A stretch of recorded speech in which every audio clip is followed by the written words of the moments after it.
Cheers, everybody, and welcome to episode 267 of the Michigan Bros Grow Show. You got Fragoli, Nut Tree, and Spartan tonight.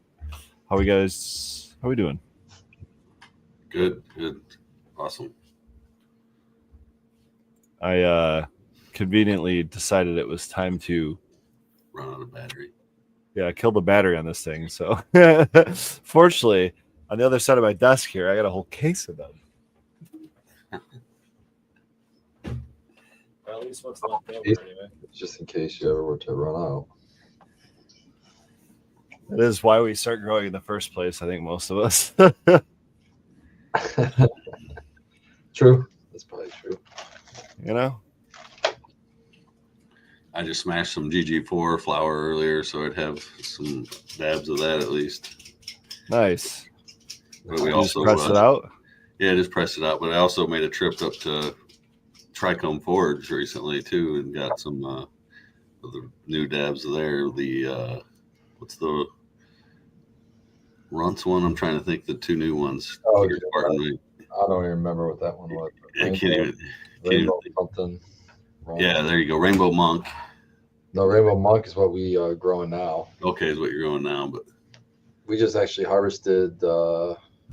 We harvested 6 of those. All of those. We're harvesting 2, 4, 8, 10 of those. We're harvesting and Dirty Taxi too. We're not harvesting those. Okay. There's the Dirty Taxi and the Donnie Burger. They're all going longer, so they're probably going to go another week or 2. Nice. Okay. No, we got to finish harvesting those Rainbow Monks tomorrow. But yeah, the GG4 is still in the freezer that I pressed earlier, so I got a little bit of both. Sweet. That and, oh yeah. So did you dry the GG4, or did you press? It's just I put it in a puck as a flour that's been cured already. Yeah. After whatever you call that kind of dabs, I don't know. Flour. Fresh flour. Fresh press? Is that what it is? Or flour press? Not fresh. I don't know. It's not fresh. Yeah. Cured flour. Hey, it's dabs, you know, in the end, right? Yeah. We can slice it 1,000 different ways, but it's all hash. Yeah, he's Dabby Hayes calling out that polar vortex, man. It's getting here. Oh, yeah. We talked about a little bit with Superior Buds and how he's supposed to be like negative 30 plus or so Fahrenheit with the wind chill. I just got a warning that we're like in the negative 20s with the wind chill, which I don't even think we're supposed to get that much wind, but it's supposed to be like a low of negative 6 or something. So I was out in it, man. We were in Illinois and we're driving back today. I got back in time for the show and everything, but it's cold if you're like standing out there at the gas pump. You don't even want to stand out there for very long. Mm-hmm. Holy shit. Yeah, and good luck even putting some salt on it, Chuck. Like, you know, that salt is just it's not even gonna work at these times. Yeah, once it gets this low, it's just for grit and hope for the best. Cold as balls. I think it's supposed to be 2 degrees at 9 a.m. here where I'm at, and it was like 15 or 16 earlier today. We're at 7 right now. Yeah, so 7. probably pretty close to you. Same. You guys are making me want to go check my fire, make sure it's still going. Throw some extra logs on the thing, get the thing huge. You ever seen a wood burning stove glow red? Oh, thank God! I wouldn't want to see that. Oh my God! No, I don't think I'd either. I haven't yet, but my one of my best friends growing up told me he grew up with one, and he told me that they got theirs red hot one time, and they're like, let's just let vent it. Yeah. That's when you get those fans on the top that automatically go off the heat waves. Yeah, that thing would probably be flying in the air. It'd be going so fast. Yeah. I've actually been doing a little bit of harvesting myself. Took down a Cobra Milk. That was one of them. I got 3 more to go, but they were a lot, significantly smaller than the big one. I think I got some lime skunk, like one lime skunk harvested, and I don't know. I think it was like mothers that must have come through because I got like one of a few different things. Oh yeah, it was the raspberry parfait. So the last of the Oh, nice. 3 phenos, we narrowed it down from 5 to 3, and so now we're down to actually 1 phenotype of raspberry parfait. At least in our bedroom, you know what I mean. I don't think I have any left in the flower, but sorry, what was that, Spartan? So I'm proud of you. You're down to 1. Yeah, it only took me what, like I don't know, over a year, I guess, technically. Like I definitely popped those beans in like October or something, maybe November 2022, I think it was. And first harvest was early 2023, like Yeah. for Hash Bash Cup. So speaking of which, we're only like 10 weeks or so, maybe 11 weeks out from that. So that's coming up soon. I think we're less than 9 weeks from 420. No, not 420. I guess it'd be 320. Yeah, we're getting close though. We've only got like 2 more weeks in this month. We're already in February. Mhm. Damn, that sucks. I got taxes due in February for the. It's funny because I just started on mine this past week too. It's like I might as well get this ball rolling. I hate this shit.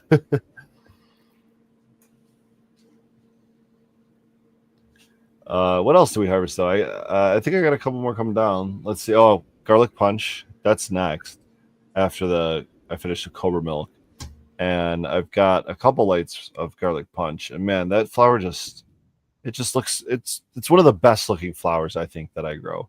It's so just coated frosty, nice dense nugs, like just truly stacked on themselves, and it's got that like.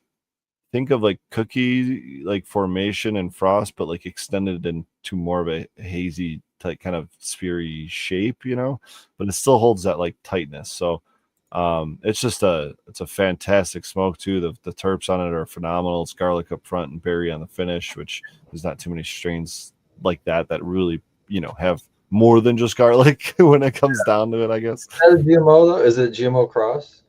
Yeah, it's oh man, I know. I think Red Setter's dialing in maybe some tech right now, but unless he knows what garlic punch is, I think it's GMO and It's from Medgrower.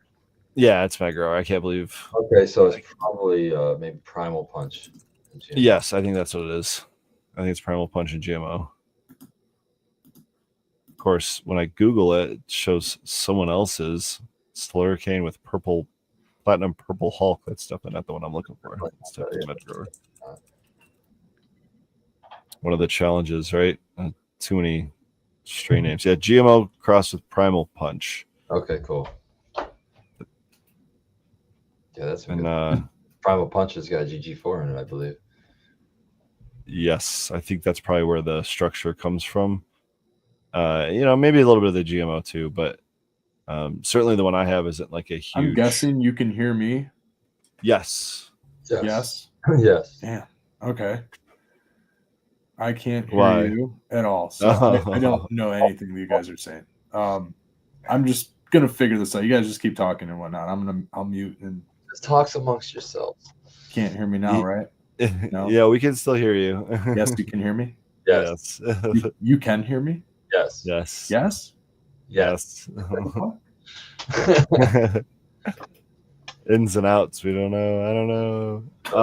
Which is funny. You guys probably don't notice, but this is the first time I've used these headphones successfully without wires, and these really expensive wireless Bluetooth headphones that I've never been able to use wirelessly before. Can you hear me now? Yes. Yeah. Can you hear us? You can hear me? What the fuck is going on? on? I'm muted. Can you hear me? I should be muted. You're not muted. No, not muted. Not muted. He's really good at reading our lips. I'm afraid of what I should say. I don't know. Maybe he can hear us now, at least. It's all a game. It's all a ruse. Jonathan Grateful at this part, and Puke is not going to be popped in his new location when his new location is set. Pretty great to hear. I can hear you. Oh, guys. I know it slaps. No. J5. I've been growing this one for a long time. It's actually one of the. It's not as old as Lime Skunk, but it's not too far off. It's probably pushing 6-7 years at this point, for sure. Actually, more than 6 years at this point. Becca's letting us know what's going on. He redid his whole setup. Oh, that's the problem. Well, I can hear you right now because I turned off my my computer. Mixer or whatever. I'm almost curious if it's not plugged in at all. That would, Is it coming up as an option in Windows or whatever? It's plugged in. there's no lights or anything on it. Yeah. Well, because he figures. my USB gives me the option that Oh, there's an external source, but my mixer is really old, and I'm just trying to find the right channel. My mute's not working though. When I was talking, I was muted. So I don't know if I'm coming through the computer or through the microphone. Also, It didn't sound like your like the voice or whatever, like the audio quality changed at all. So I don't think You're you still hearing changed inputs. I'm still the same sound as when I was talking to you like this. Yes, like it Before all I was sounds saying, the same. Can you hear me? Can you hear me? This is the same. Yeah, it's been Okay. all the same. All the tones would have definitely changed when I hit the mixer. So maybe it's the input going to the computer. Anyway, hi guys. Hi, welcome. Right there. I can hear you at the moment, but I'm going to play with this for a minute. If I can't get it, I'll join the conversation without it. So. Sounds good. Okay. I don't have a whole lot more to harvest immediately after that, like Cobra Milk and Garlic Punch, but I think I do have some more Squirt coming down, and I think Spartan, it might be the last of those phenos, like the mix of those phenos, because the Squirt and the Raspberry Parfait pretty much went in at the same time. And I think the Raspberry Parfait actually did get harvested first because the whole delay in cloning, whatever, going back probably almost a year ago now. yeah.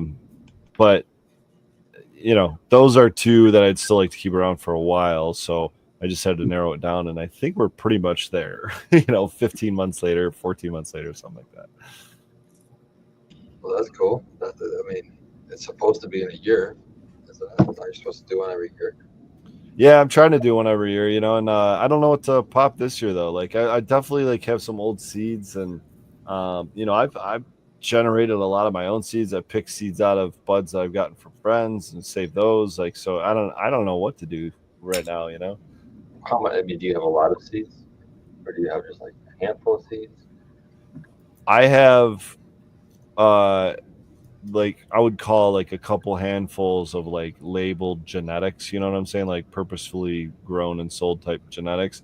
And then I have more than I can count seeds that are just like in boxes and cases and like, like fishing tackle type boxes. Like, yeah, just chuck them in here and fill up the next one. Yeah.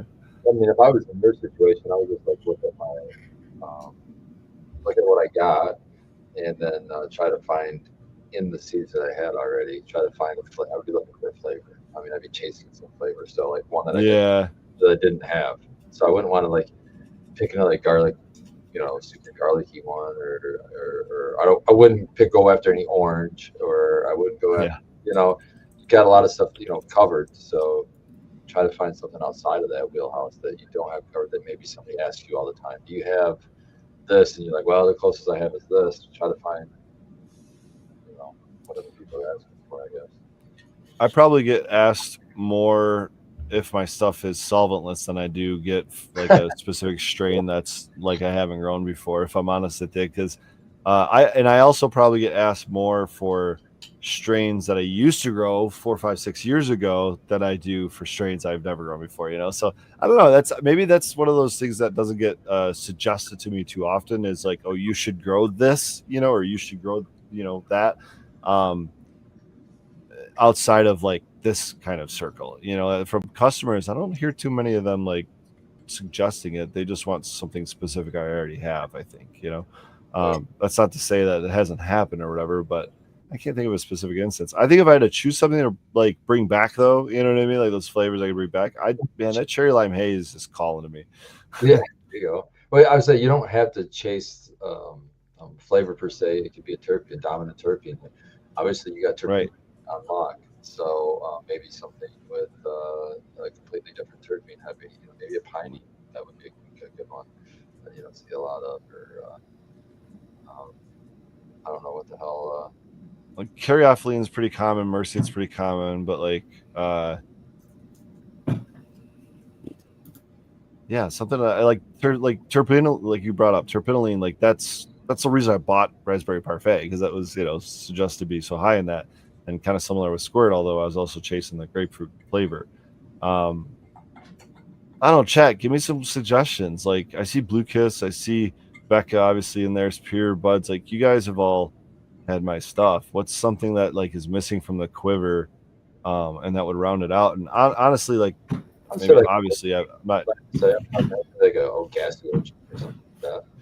Yeah, because I'm not too deep into like the pies or the breaths or the that gassy kind of lineage of stuff. So Well, I just think of like you know what? Well, the typical consumer, they want like fruity, sweet, gassy. There's another one super popular, and then sometimes you might Funky. be asking for like the sour and then funk, Mm-hmm. and straight foul after that. What about Chem. shit? Well, chem is one I think I brought up in 2024 actually, but and it kind of falls in line with what I'm thinking. But white diesel is one of those ones that, like the white or something diesel, but I'm thinking more of the white, something from that lineage, because that has such a different effect, I feel like, than most of my stuff, primarily, but also a different flavor. Yeah, And if I'm trying to appease Spartan, I'm going effects first. So it makes sense too. It'd be a different effect if you're using different dominant terpene. mm-hmm. You know what? And give me a second. I'm going to look that up and try to figure out what that. Check out your, I don't know if I have lab tests from back then of that, but give me a moment. that's already- Well, while you're doing that, are you able to hear me, Spartan? yes. Okay. Like you did before? Or Yep. is it No, it's Yeah. not the same. a little louder? No, I would say it's the same. Okay. I can hear you guys through my. How about now? You hear me now? Yep. Yeah. Okay. I think it's going through the microphone. I can hear you through my headphones, so that's the issue I was having before. That was solved. If my tone changed at all, that means my microphone's working. But Maybe I just did not an audio file enough to sense it with my ears. yeah, maybe chat knows. Chat, does my audio sound different than it did before? Give me a smoke clouds or something in chat. If not, That's not a good one because it sounds like it's definitely coming through for me. It's not loud. It's like maxed out, which is kind of crazy. Maybe I need to turn on my headphones. Maybe it's because maybe I shouldn't max it out. I should turn down my headphones. Pretty good. It's pretty good. I should turn it down and I should turn up my headphones. Is what I should do because now I'm probably blasting everybody out. If it went up like crazy there for a second, guys, then they are working, and it is working. This mixer's got some road wear on it, man. It's been to a lot of events and parties and weddings and indoor and outdoor, and dude, those outdoor events in fall, they fucking destroy electronics, man. They do fucking settles. It's like your plant sitting out there in the fall. You're like, I don't want the dew to settle. That's me DJing at 11 o'clock at night. Yeah. Yeah. I did in fact find a white diesel lab test. This is, I wish I could figure out the date on this thing. View order. Let's go there. Test. Can you hear me now? Good. Yeah. Yes. Still can hear. What the fuck? Is it So this is the same? You hear me the same now? I think yeah. Is it? So the mic's coming through for me. I'm muted right now. I can't hear shit through my headphones. I hear you through my headphones. I don't hear me through the headphones. Yeah, it's probably just muting the like feedback or whatever it's called. I wonder if I'm still going through the computer, which is weird because it should. You have to be. because It must we're be getting coming. it. So my computer mic's not shutting off, or maybe it's a StreamYard mic. Yeah, I have a feeling it might be just a different mic. I go to Windows settings, pull up your sound settings. But in any case, I did find a White Diesel lab test from October 2018, completed in November of 2018, technically, but very low THC percentage, so similar to that of like Durban Poison. But I mean, in terms of effects, this is the most narcotic like effect I've ever felt from a strain. High in D-limonene, but also beta-caryophyllene, and then linalool and humulene. There's some other ones in here, but very minor amounts, like pinene and guaiolol. I don't even know how to pronounce that one, but so maybe caryophyllene is something I'm going. Maybe I should start looking down that aisle. You know? And a lot of the beta caryophyllene, that's one that's got the highest flash, or one of the higher flash points. So it'll, and a lot of the older cannabis, if it had beta caryophyllene, that's about all it had left by the time it got to you. If it was something that came from a long ways away, so everything started to smell kind of peppery like that, like the hazes and stuff. A lot of people would say that the hazes smelled peppery and stuff, but it's because they had beta caryophyllene and all the other stuff had flashed off by the time it got to them. Mm-hmm. That's kind of wild. I have another lab test from 3 months prior to it of another flower sample. Unfortunately, I don't have terpene tests for this one, but it does show 18.72% THC. So you can see the fluctuation there. You know, it could be, I mean, down here it shows you 20% or whatever, but the fluctuation can be, you know, several percentage points coming out of the same garden, only one crop later. Oh, yeah, it could be a little different, just going from the top of the top buzz to the bottom buzz, and just the lab doing the same test over and over again is going to get, you know, they have a plus or minus on their test. Yep.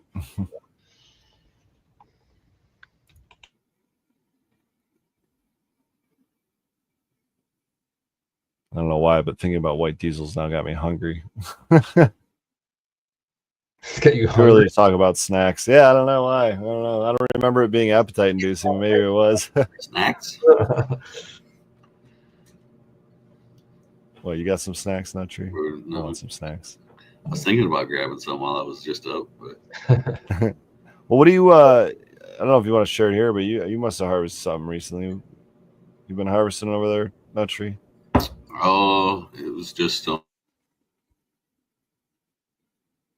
Uh-oh. Man, froze him up to that question. Agents didn't want us to know about his recent harvest, I guess. Oh, he's I'm back. still just GG4, Storm Shadow, Junior Mints, which is motherfucking Jones we call, and Cherry Paloma was those guys. But we got in flower right now some GMO, Motor Breath, Storm Shadow, and Cherry Paloma, and GG4. If I said that, I don't know if I said that. I bet that room stanks. Holy smokes. Like a weekend or so. It's not very far. Okay. It's Just going to. Yeah. Hope you don't need carbon filters, because you're going to need carbon filters. They're just in 1 gallons this time. First time doing just 1 gallons, actually. Was it cocoa or soil? Soil. Oh, damn. That's going to be a lot of water in that at the end. I know. You gonna set up an automatic watering system or what? I hope so. Put them in a, I kind of want to. do you have any kind of a tray, like a 4x4 tray or anything like that? No. You probably Maybe get a. You could use something like a like one of those trays they put underneath water heaters. Yeah. Like that. But then you could just dump water into the tray and water like a whole mess of them at once. So then they could just, you know, bottom feed or bottom. Yeah, true. Instead of having to hit every one of those pots. I mean, unless you want to. I'm not trying to. I got them on trays and risers. I mean, they got their own trays or whatever, but yeah, I could take them off the riser and let them right down into the water, I suppose, and then bottom feed like that. Yeah. Yeah. That would probably help. Definitely keep the it's a good idea. Especially if I'm going to be gone for a day too, and I'm going to be if I'm not going to be able to get somebody to water for me, do it that time. Actually, yeah, just do it that way. Oh yeah. The only bad thing about that is during the grow, if some start drinking more than others or whatever like that, some might dry out faster than others and stuff like that. It's hard to spot water. Yeah. But she always hits the driest ones. Extra time. Yeah, you can maybe go through once a week, and hand water just to hit the ones that need it, and then leave the other ones to dry out to catch up, and then bottom water the rest of the time. Yeah. Is it a pheno hunt? Is that why you're doing it in 1 gallons, or what just made you put it in 1 gallon? What were you thinking? Just try something new. Time and didn't have any more soil to. I don't know. Just needed to purchase more soil and just haven't done it, I guess. And it was running out of time wanted to flip it. Do you cram more in there though than I usually do too? You got some kind of nutrient to keep them fed, because eventually, I mean, they're gonna run out of nutrients. And Jack's 321 is what. So you got something. Okay. Is what we usually, and then I usually up it more toward the end, because it's definitely lacks. But yeah, with 1 gallons, even more probably. So. Yeah. Well, it all depends on. I haven't ran. I can't think in my head. I was trying to think, when's the last time I ran soil and was feeding too at the same time. And it's been a while. Yeah. Do you feed every time, or do you just do like a feed water? I usually feed every time. Yeah, it's a small lighter mix. Usually, it's about 80%. Oh, okay. And then up it more. Best, honestly, keep it consistent the whole time. And yeah. There's not a lot of change for the plant to adjust to. It can just do its thing.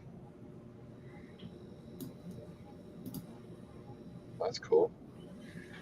She's the same that I use for the clones and stuff too. Is about that. It seems to work, so I don't have to mess with my mix a bunch of times or have 2 different kinds of mixes. I just use the same for. Which is nice, because you can mix up a whole fucking. Yeah, I got a tank and just dip out of it. I get a big brute trash can, 44-gallon trash can that's basically 40 gallons of water that I put in there and mix it from there and make it perfect with the air stone in there going. Nice. Then you just got to put a little one of those little pumps in there. Yeah, to do. Yeah, for sure. A little sprayer, and then you can just. Oh, yeah.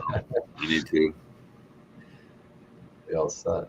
I just took down a Spartan Puke, a King Hakan, and a Kosher Kush crossed to whatever the hell it was, something banana. And so I'm excited for all of those, honestly. I'm excited for that Kosher Kush one. Holy smokes! Oh, dude, I didn't get a clone of it either, and I wish I had. It smells good. So you know it's going to be good because you didn't. Exactly, just my luck. Every time. Yeah. Testy now. Yeah, that's definitely your mic. Holy shit, that's different. Is that different? Yeah, that's actually your mic. That's not the webcam or your computer. Okay. It's so much more crisp. Put it that way. It's like brisk, baby. I'm actually curious to know if your mic's loud, is it? No, I don't. I can't. I can almost not hear it through my headphones, which is strange. It was a little louder before. I don't want to turn it up too loud, guys. Just let me know when I think it's good right now. If it's too loud, it's when if you get real close to it, it might be too loud. But at like the distance you're at, it's good. All right. I feel like Spartan's mic is like cutting out on him tonight when he's too far away. I don't know if that's just me or not, but I did for a podcast. They asked me to adjust the gain. I can move it back. Maybe there's something with that. Oh, maybe there was. Maybe they have sensitive software. So there's an option in StreamYard settings for audio, and even though it was selected to the default USB option, I clicked the USB option, and I guess that's what needed to happen. So sweet. I'm happy to be back on the microphone again. This thing's been getting dusty. Yeah, once Becca started joining the the podcast realm, I kind of ditched the headphones, and actually we were both wearing headphones for a while, and she was just listening in, and I was just talking, and every now and then she'd lean in, but it's a little bit better audio, I guess. I can hear you guys a little less noise from the background. You may or may not be able to hear Ruben if he starts going crazy, and I don't get a lot of background noise anyways. But I'm in this back room, so I don't get a lot of noise back here anyways. I still have gloves on. I've been over here this whole time with gloves. I've Been harvesting or what? I was doing some trimming before jumping on, getting some stuff together for Third Eye Craft Affair this coming weekend. Would it be considered this weekend? Next weekend? The 25th of January. Either way, we have a really cool thing going on right now. It's the planetary parade, planet parade, interstellar parade, whatever you want to call it. Parade of the planets, celestial bodies up there. Pretty sure just about all of them are about to be in a straight line. They're lining up currently. If you get out there right now, if it's nice and clear, you might be able to catch. I'm pretty sure you can definitely see Saturn, Jupiter, or Mars. I think Venus and Mercury are joining the show, and then obviously Earth's in this line. So I think you're going to be able to see like 8 of them. I think you need to see. I don't think you can see Uranus without a telescope, but it is also in line. So they're, to be clear, it's like across the sky you can see them, because I'm not sure how they're. This is for Fergoli. It looks like it based on this picture, because when Mrs. Fergoli brought it up to me, I thought she meant like lining up in a line like that, like where they're like behind each other, like eclipsing each other. And I was like, hold on, because I'm pretty sure that's like a once in a fucking million years kind of thing. You know what I mean? Like, that's what I think we're at. I'm not sure if it's like a Really? straight line. I gotta Something read this like article, that. I guess. Well, what's weird is I don't know if all the planets rotated the same plane, which would really complicate things if they didn't rotate on the same plane. Like all the models show them all rotating on the same plane. Like Saturn's rings are all on the same plane, you know. But in my eyes, like all the planets could be spinning around like atoms, or like electrons spinning around a nucleus of an atom, like in all different directions, you know.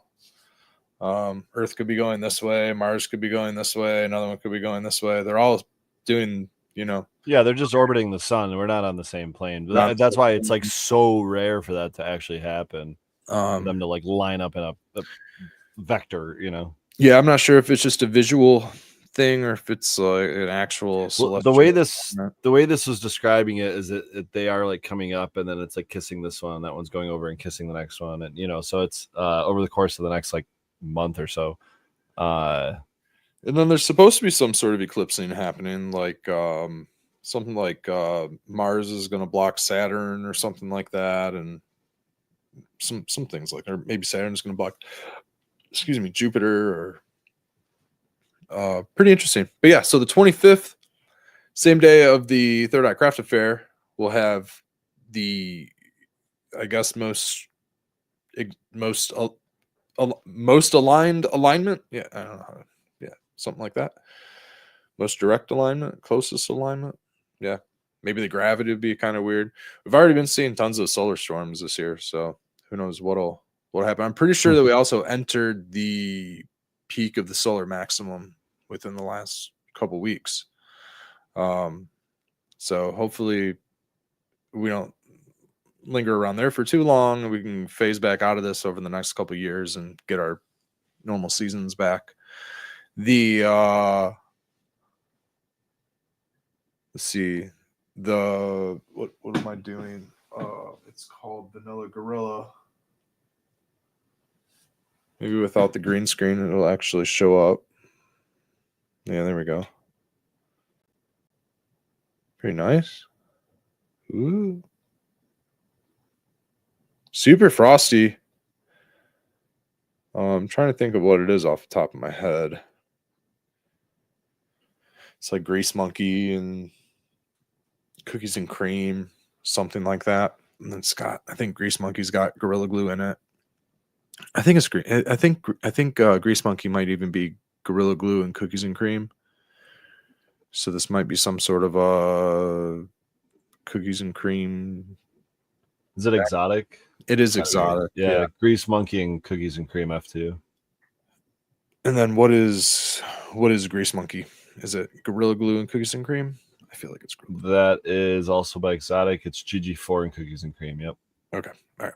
So it's So there's a lot of cookies and cream in there, which is probably Mhm. giving it the color. And it actually has a chemi, like a chem dog GMO type of a funk to it. It's been contained for a little while. So it kind of has needs to be off gas pretty heavy. So it's kind of sitting out. It got dry. It got dry really, really fast in our drying room. So I gave it like a week dry and then brought it back where the humidity was, like 50, 55%. And it was able to cool down, but it was just packed in with a whole bunch of other little packs, like gallon bags inside of basically one of these like totes back here. And it's just like,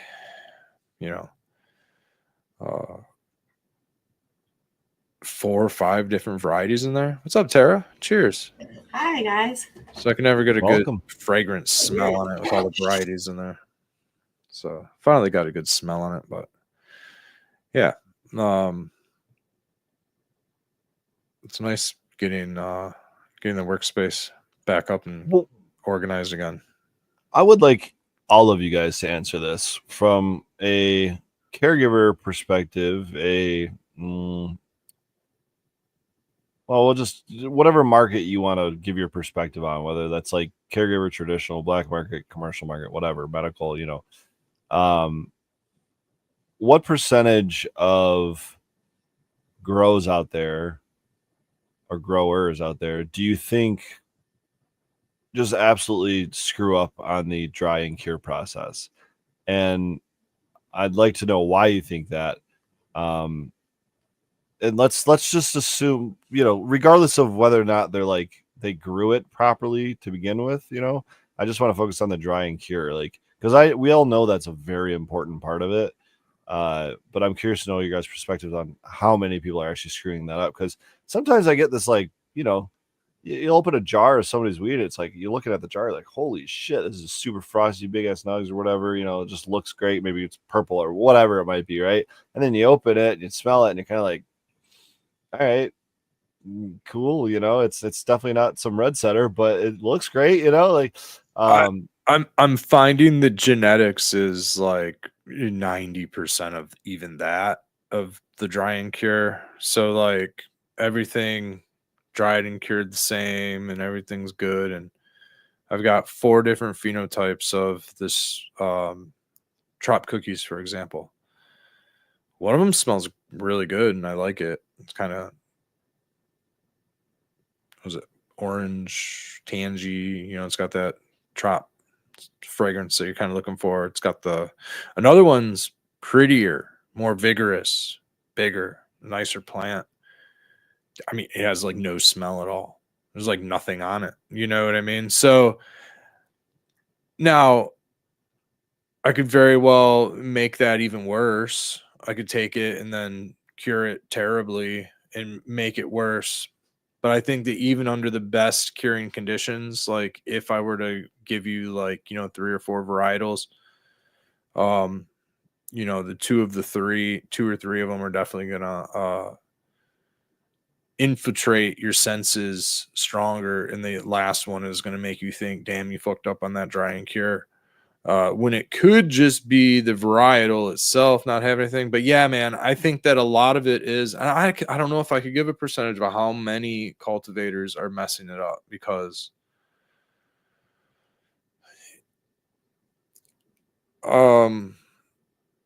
is it more or less than half, you think, that you come across, more than half of that Okay. I come across probably. But the reason that I say that is I get a similar fragrance. If you're handing me 4 or 5 jars and they all smell the same, that's where I know it's a dry and cure thing. Yeah. You can hand me 4 or 5 jars and like you can almost see it on some if it's maybe too green, too wet. I'm guilty of it too, man. I'm guilty of like drying something for like a week and getting it out the door because it's got to go. Brokers getting pushy, things like that.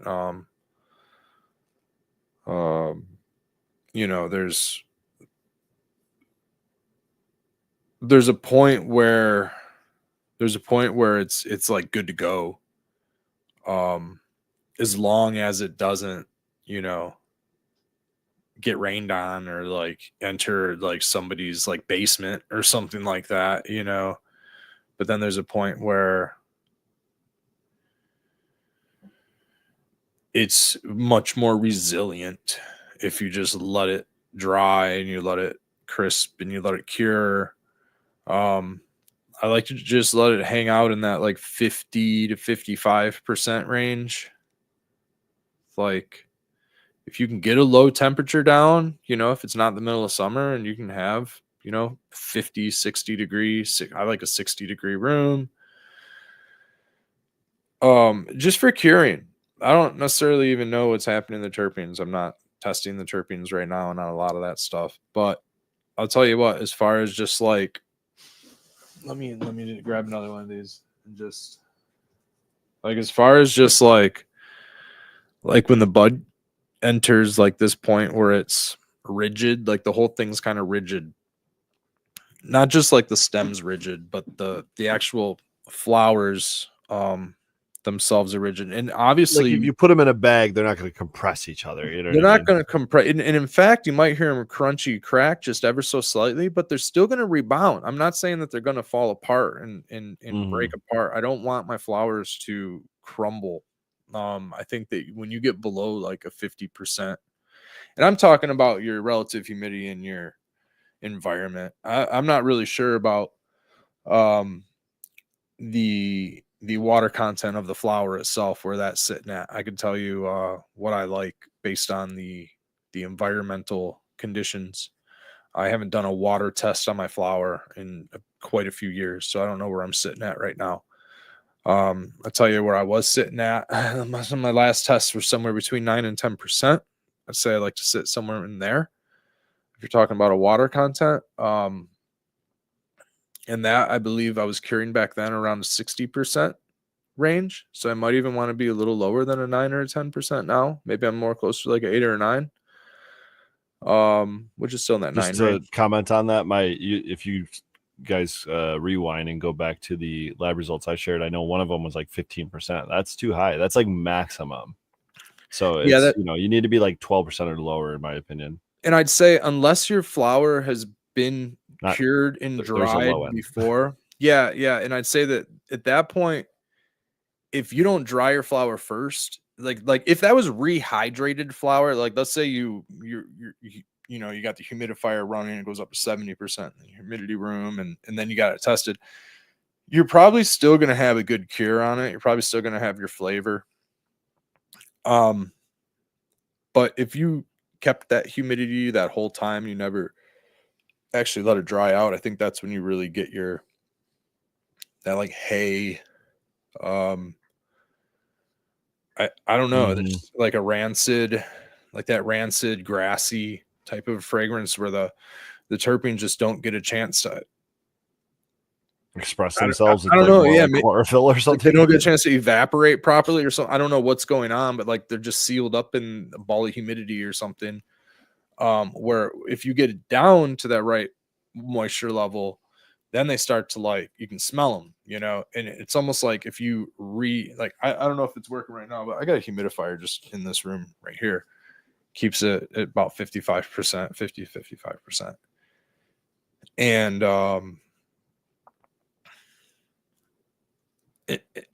and sometimes if the cannabis is coming from, an area like in the house and it's 30% anywhere else in the house, it's super dry, got a jar of weed, bringing it back up into this room, it'll rehydrate it.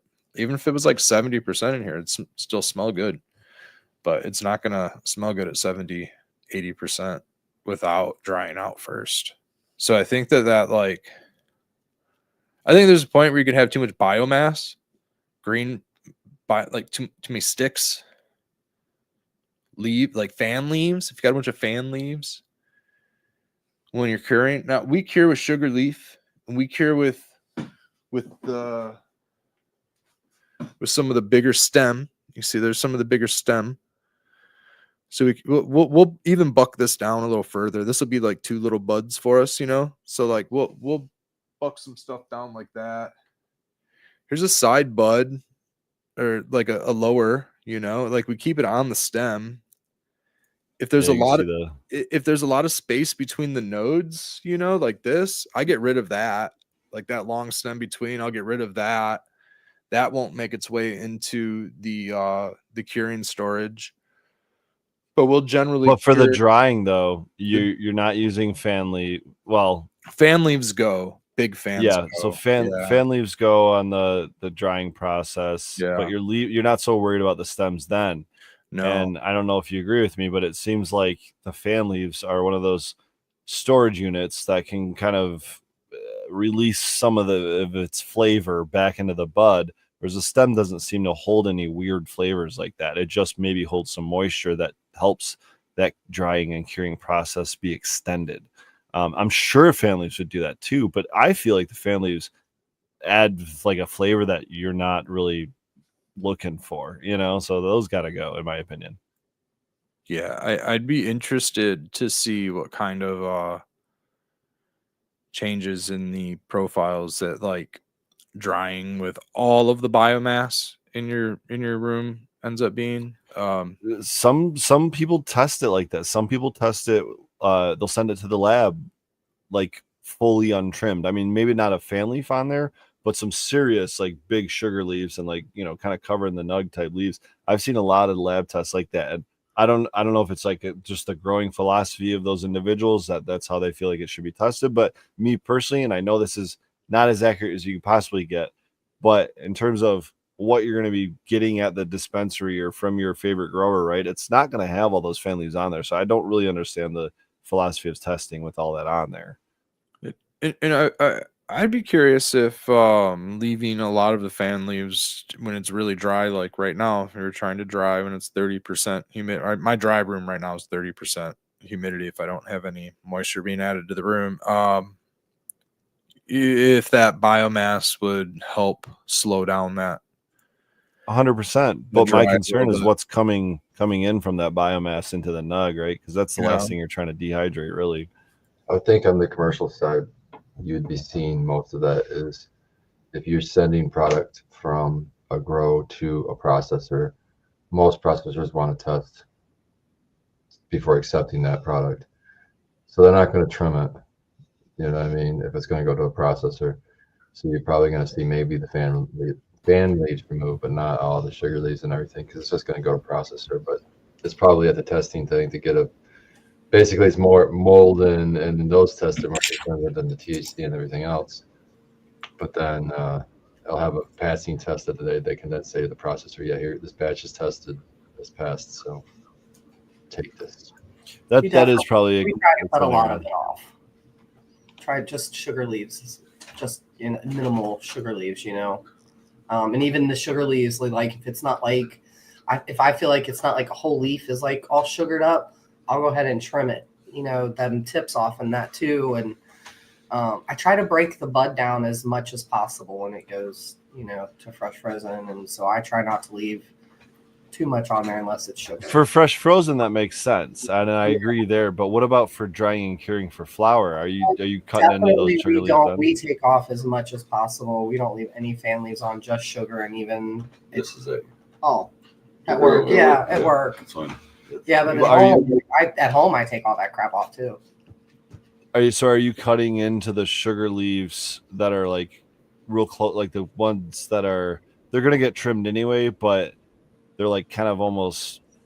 I usually keep everything that's like close to the bud. Like, so I almost like look at a bud like this if it's enclosed with some sugar leaves around it, and I always just kind of keep this area right in here that's close to the bud, and then get rid of all this crap at the top and just. Okay. I think I understand what you're saying. I mean, how far off does it look like from something that Red was holding up? They're pretty similar. Yeah, maybe just a little bit more trimmed, just on the tips, if anything. But yeah, just try not to leave as much on there because I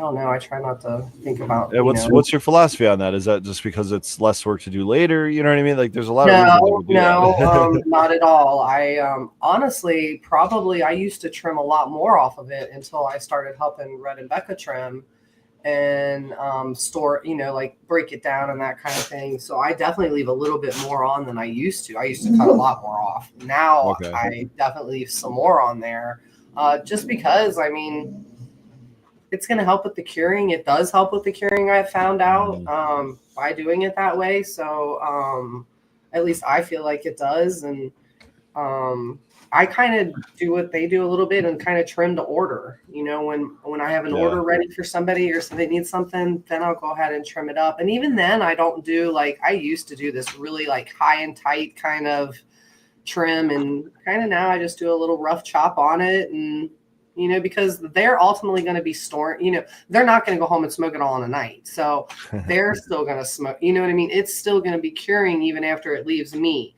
And I always tell people that I'm with, please go home and put that in glass, don't leave it in the Mylar, the Mylar bags, because it is going to continue. And depending when they get it from me, it might still need a little bit of time. And, but if I'm going to trim my stems, I don't leave real long stems or anything. I'll just leave little pieces about that much attached to the bud, if even then. But yeah, I don't leave a lot of stem. I like a 7 to 10 day dry and a 1 week plus, really ideally 2 week, maybe a cure, to really get it what I would consider perfect. But there's absolutely been some times where I get the 10-day dry in, I'm 3 days into curing, and then there's a third eye crafted pear, you know what I mean, or something like that. And guess what? If I let this thing cure for another month, it's going into my lungs. No one's going to get any of it. So it's it's either I bring it or I don't at all. I get that for sure. It's this is one of those things where it's so hard to perfectly schedule, because I was just talking to Adam from Hash Trash Cup about this. I'm I appreciate you putting out there that the cup entries need to be turned in by March 7th or something like that.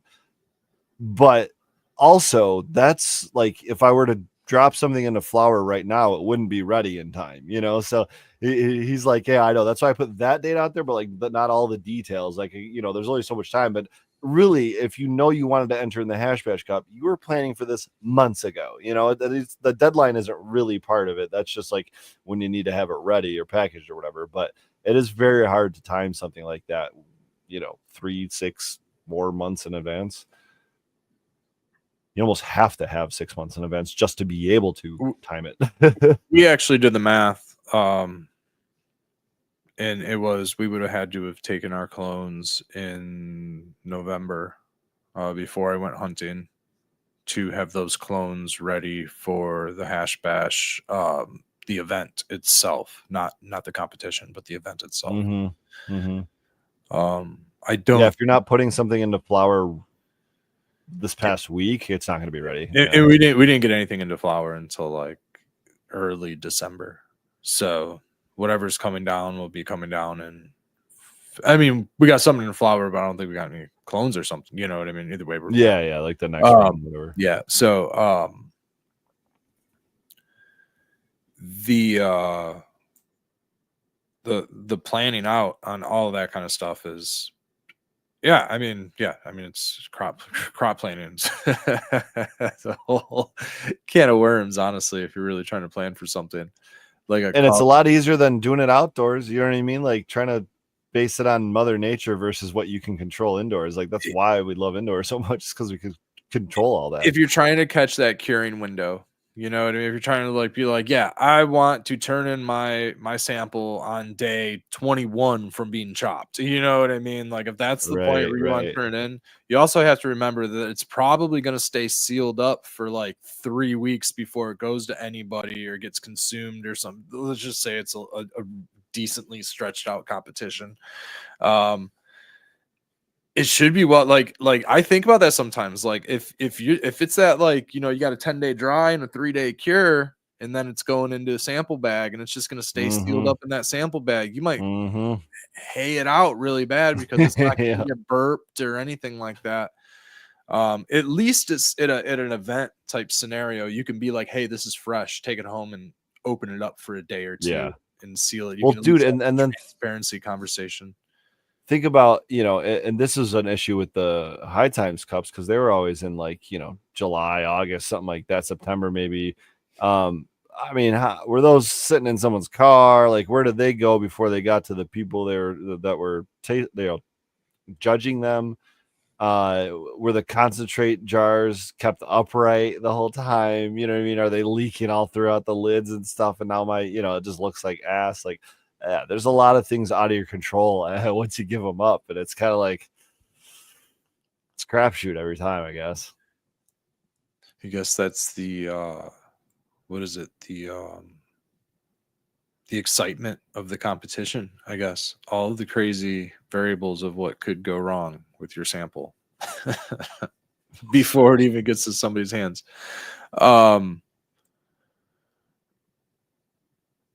Our Rainbow Driver won.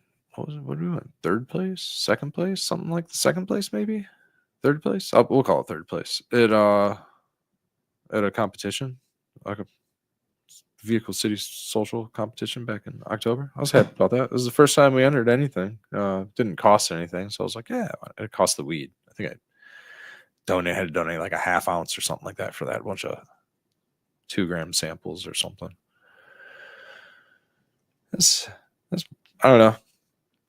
Get a little recognition for a strain. I suppose it's worth the sample. It all depends on the cause, I guess. Like it all depends on what it is. Some of the ones that it's like you got to buy the judge kit. I don't know. We've talked about this before, but you got to buy the judge Yeah, kit and you got to buy. It's just they're like like triple dipping. It's like, what yeah, is they're like happening double here? triple dipping. And it's like I'm not really. I don't care to really support. This all is of just that. like a pyramid scheme, is what this is. Yeah, I'm out. yeah. I'd rather just Yeah, it's hard, man, because it's like, you go to some of these events and it's like, especially as a smaller caregiver, you're asking for like an ounce of extracts, right? And like I might have a couple ounces. And so you want me to give up for free an entire ounce, but then also pay who knows how much. It could be nothing, like you're saying. It might be part of your entry as like a vendor or something, but it also could be hundreds, if not thousands of dollars to enter. And so now we're talking the cost of the product, the cost of the entry, the cost of being there, the cost of spending a couple of days, maybe having it's like it just adds up so quick.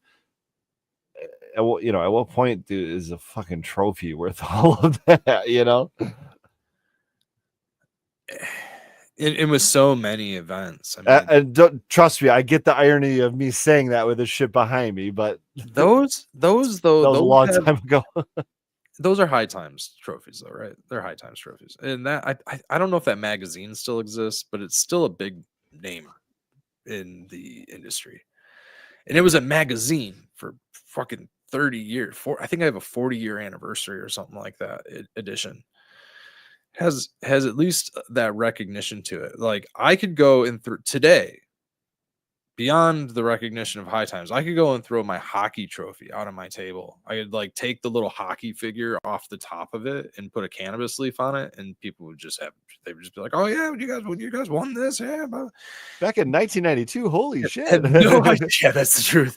Have no idea, like because most of them are just like have anybody like it's a random trophy from a random sesh in the random event in a random part of the state that nobody's going to go to. I've got a couple of those too. And I mean, like I said, I got that one too. I didn't get a trophy. There wasn't a trophy or anything. I got an announcement. I don't even think we got to like post on Instagram or anything. It's just the recognition didn't even make social media. But it was like, yeah. I don't know. It's fun though. It's always fun. And I always talk shit about it, but in the moment and you hear your name called, you're like, hey, yeah, look, Yeah. you're like, woo, okay, I'm happy. Feels good. That's for sure. Feels good for sure. So, It's all talking shit and good fun, really. Because I mean, what's left, right? What's left but to smile and to just have fun with it anymore? Profits Is are that out where the, we're at? profits are out the window. I mean, like it's time to just have fun, and it's time to just develop the community and just yeah. It's time to just like overgrow. It's time to just throw seeds everywhere. And That's what I was thinking too. Is like I got all those like fishing tackle boxes full of seeds. I don't know if I'm ever gonna grow them. I feel like some plot that doesn't get mowed very often might be a fun place to do that. that yellow tote right there is seeded up Granddaddy Purple. So that's gotta go to the hands of some people very soon. I've got some little seed containers and stuff like that. And so I've got a decent amount of seeded up Granddaddy Purple. That one has it, and then there may or may not be another tote with some more Granddaddy Purple in it. But with blue steel. Sounds like your dancer. Now. I picked a name for the cross. I don't know if I want to divulge it yet because I don't know if I'm going to keep it with this F1 cross or if it's going to end up being a just tell us. No one watches this show anyway. further thing down the line. But I think I'm gonna just announce it when I come out with it on Instagram, and then I'll do it. Not even a tease, like a freaking acronym or something. Like, Well, let it us is. guess. It's Granddaddy Purple and Blue Steel. And Purple Steel. it's Purple Steel. No, it's Daddy's rod. It's Dad's rod. It's Dad's rod. It's Granddaddy's third leg. Papa's third leg. Granddaddy's. Oh cane. no. It's I hope it's the opposite and it's feminine. steel cane. Yeah, I think he's going grandma with this one, I believe, if I remember correctly. McFly's fist, you know? McFly with the cane. Blue Steel is OG Blueberry and the cube is like worked Kush lines. So got some really fruity smells, like some blueberry fragrance in the Blue Steel, like flowers. But man, the smoke is like mint. It's really minty. Yeah, really nice. So the Granddaddy Purple has like a hint of mint. You know, it's really gassy and it's really grapey. It's on that like fruit petroleum line, but it's almost in like that skunky aromatic where it could be like a little bit minty in there. Maybe in the flavor. Somebody in chat, Litwick is interested. So I'm in Metro Detroit and I'd love to test some of your Purple Steel. There you go. You got a tester already, man. You're gonna have to give them the real name though. Yeah, and honestly, you could enter it in Country Roots. Shout out to Organically Blunt because he says thanks for the attendance tonight. I was in his show before the show, or I was in his chat, chatting before the show. And shout out to Country Roots Chris, who had the Country Roots Showdown, and the 2024 flavor of the event. Speaking of competitions, was the best cherry on that one. So 2025, he says he's going to do best blueberry, and it doesn't have to be a blueberry flavor; it just has to be blueberry lineage. So the Granddaddy Purple Blue Steel is definitely blueberry lineage. So yeah, I'll get some seeds out to some followers and people following the show, wanting to grow out some of these F1s, untested F1s. Yeah, we're also I'm going to throw some up for some giveaways here. I'll announce them. The reason that I'm not doing them tonight or anything is just I haven't broken into these seeds. So we're having a baby, and my priorities are elsewhere. They're not at the mail station, so I can't guarantee getting anything out or meeting up anytime soon, except for Third Eye Craft Fair next week. I can do that. And then maybe I'll have some seeds at Third Eye Craft Fair. And if you bring up this show, maybe I'll have some to give you. Oh, okay. So I can bring some of those seeds Third Eye Craft Fair, because I do have to prep for Third Eye Craft Fair. I can put some seeds together for that.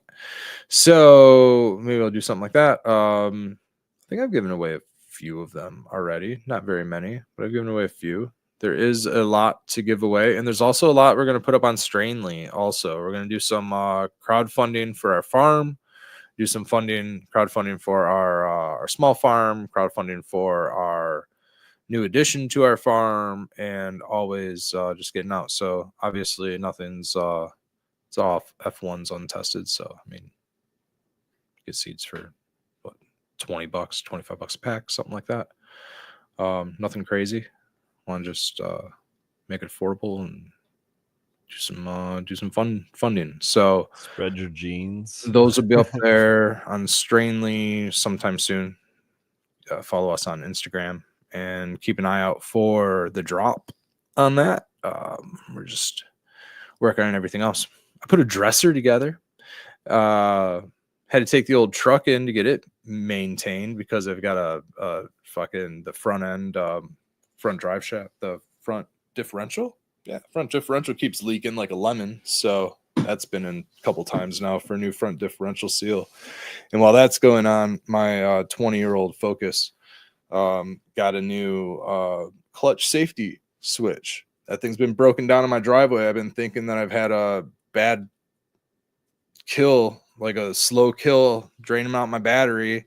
Like, why won't my car start on a brand new battery? I think my battery's dead. So I just have been letting it sit, and go figure. My clutch safety switch, stupid little part that didn't even take anything but fingers to disconnect and put back in, was broken. So that 20-year-old part, if you have a manual transmission and you're not getting any power to pass your ignition or to your starter, check your safety switch on your clutch. That could be a thing. So anyway, yeah, fixing cars, baby's room, the grow, clones. I was able to take clones. That was good. And finally take clones for production, back in production, beyond this 2024 pheno hunt, with all these dozens of varietals taking up space, some that I don't even feel that we can even put on our table because, like I said, one Trop cookie smells great and the other Trop cookie smells like feet. Well, some people like feet, but if it smells like grassy feet, I don't know. Figure it out. Wookfoot. I just got to rename it. You're right. Yeah. Needs a rename. It's the Wookfoot cut. I mean, you could just call it a Wookfoot cut, you know? Just call it the Wookfoot cut. I do that with some stuff. I did that with the Dub Bub. One of them was called the Bronner's cut because it smelled like walking into Bronner's if you're from Michigan and you go to Frankenmuth, or if you're from the Midwest and you've been to Frankenmuth and you've been to Bronner's, you know what Bronner's smells like. It smells like pine trees. It smells like Christmas. It smells like the wreath on your front door.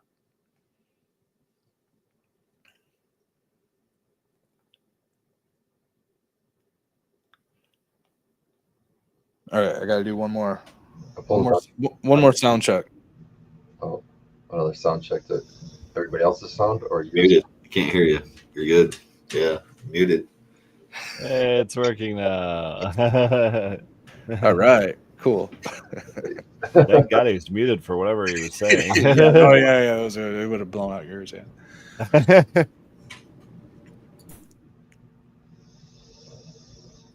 What about you guys? What about you, Spartan? I think Nutcher already told us what he's got going on, but what do you guys got harvesting up here soon in the old Trichome Forge? I know you talked a little bit about some of the plants you got in and some of what you harvested, but Yeah, Trichome Forge, we're harvesting the Rainbow Monk.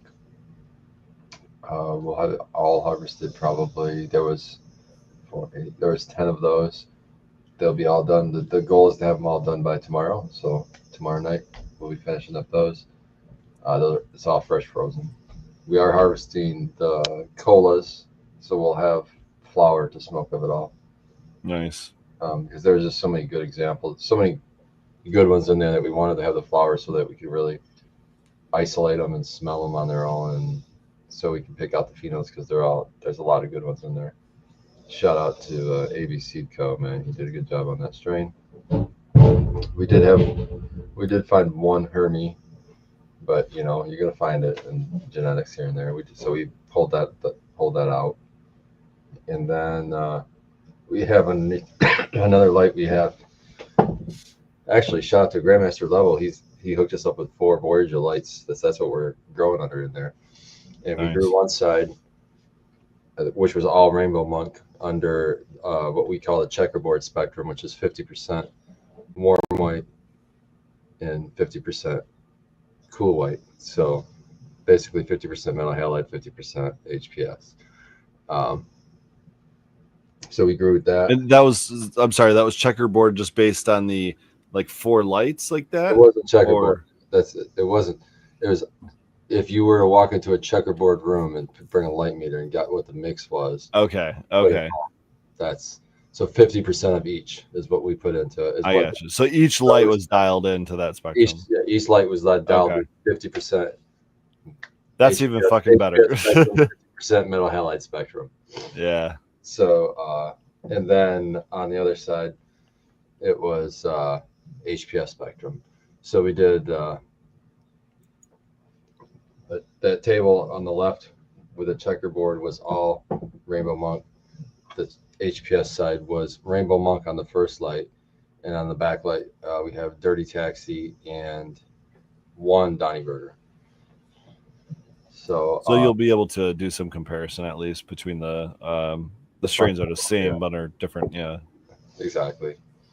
And just from eyeballing it, I like the mix better than the HPS side, which makes sense. It's more full spectrum, I guess. Yeah. But so what is the difference between a 50-50 and a quote-unquote full spectrum? I would have to get in there with a light meter to tell the difference. It's just guessing. So I don't know. It depends on what full spectrum you're talking about, because when everybody says full spectrum, but you look at the spectrum chart, they're all different fucking spectrums. So. And just to the naked eye looks white, versus like your orange glow of your HIDs or your blurple. Yeah, the ruler is the spectral chart. And then to go even further was this, can you go to the DLC and pull it up and get a spectral chart? Because that's a third party. It's not supplying whatever they fucking want to. So that's can you see spectrum. Do you have enough knowledge in this industry now to explain what the hell was going on with the blurple lights back in the day? Efficiency. So it's okay. The red light, the 660 nanometer light or LED is one of the most efficient ones. So for every watt you're throwing in, you're getting more light out. And so what plants needed to grow, like the bare minimum, is blue and red. So you need red for the flowering. It's more, we know this. So like we need more red in the flowering stage. It's important in the early stage too, but you want more blue than red in the veg stage. And after you get past the bolt or the stretch and flower, you can go more red. And so that's what they supplied, was just the red and just the blue, because that was the way to kind of cheat efficiencies. Just keep throwing more red in. They still do it to this day in different spectrums. You'll see people with full spectrum white. It has a lot of 660 nanometer red. Yeah. The reason for that, that's the most efficient.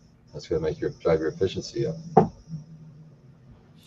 I mean, is there a balance there, like a break-even point of efficiency, or is it really like we should just be going anything over a fucking HPS or a CMH? Fair enough, right? It's still an advancement. Yeah. That's a good point. I mean, LEDs, modern LEDs, even cheap ones, are still way the fuck better than even anything a couple years ago. Yeah, so it's crazy how quickly it's coming. Like the one thing that everybody held on to, just like in cannabis with THC, in the LED world, it was efficiency. So everything was kind of designed around efficiency until they started playing with spectrum a little bit to try to get different from each other and realizing, wow, some spectrums work better than others. even though they're not as efficient. So How much is the market or the industry, I guess, and like tax credits and utility company like rebates? How much does that drive efficiency? Because I know that like those have certain like watt limits per fixture, right?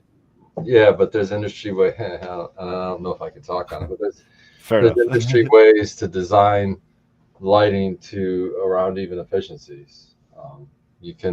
I could just say this: you can use a driver that is a high watt driver, and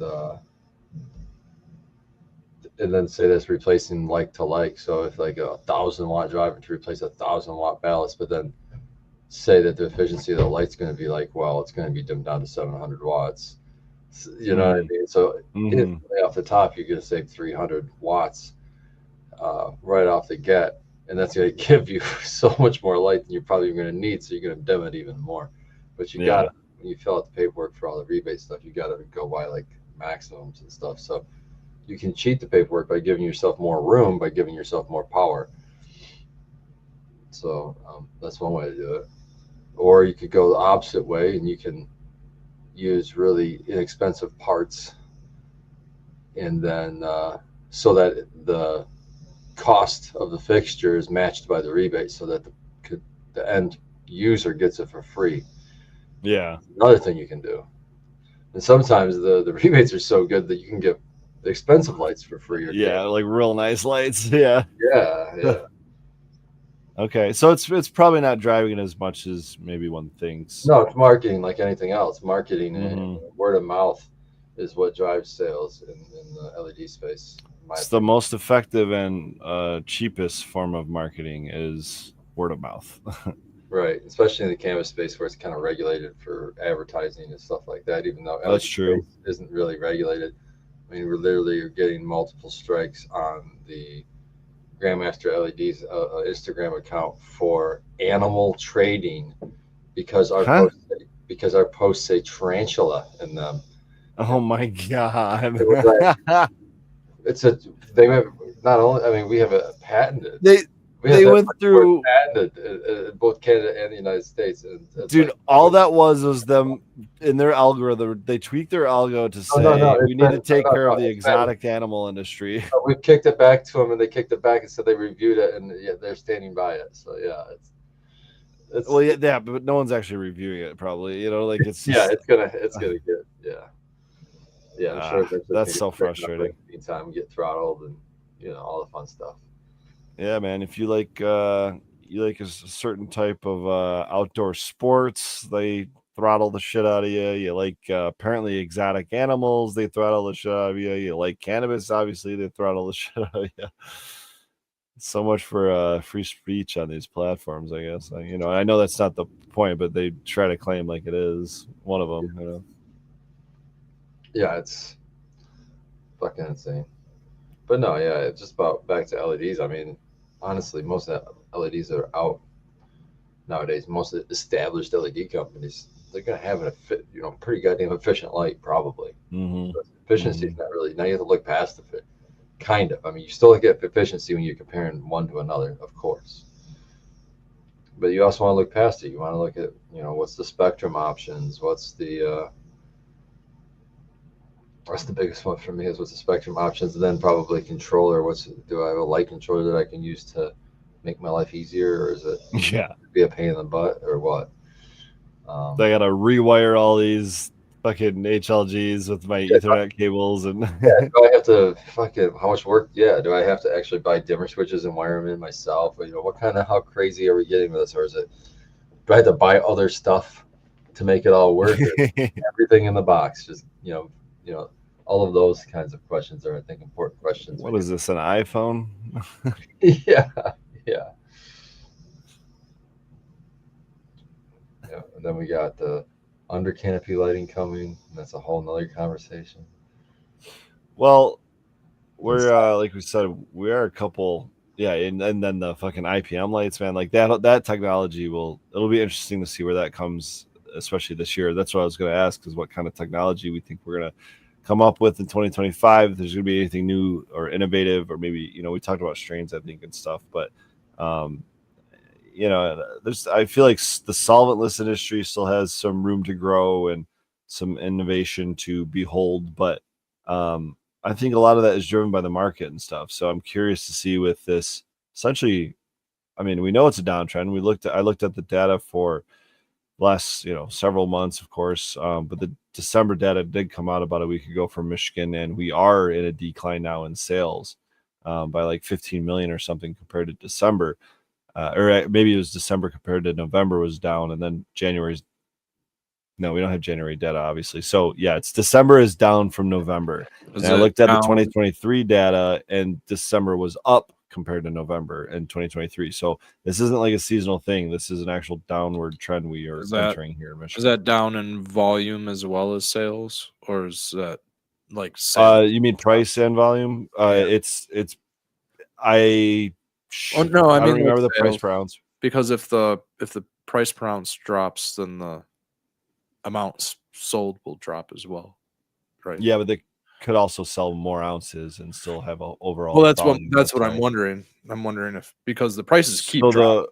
I don't know about the volume of product. I don't know. I don't remember, and I could probably pull it up in a few minutes, but I don't remember if the price of an ounce, quote unquote, went down, which that data isn't great anyway, but the volume went from, like, we'll just roundabout numbers here, call it like 280 million to 265 million or something like that.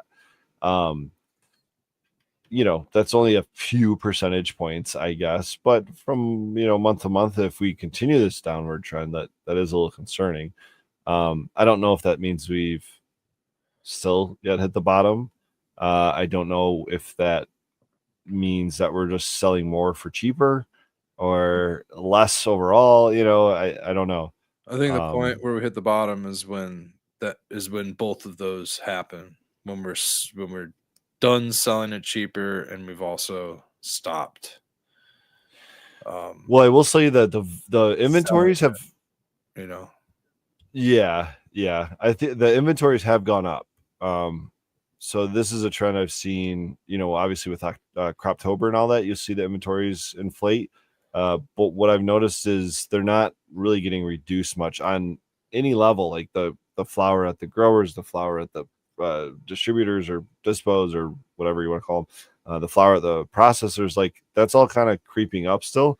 So it seems like we're not moving as much as fast, or maybe we're, for this. Do you have it pulled up right now? Just for the sake of I can get it to you in about. How many gallons of distillate are still just kind of sitting on the shelf? I'm just curious. You mean tons? How many tons of?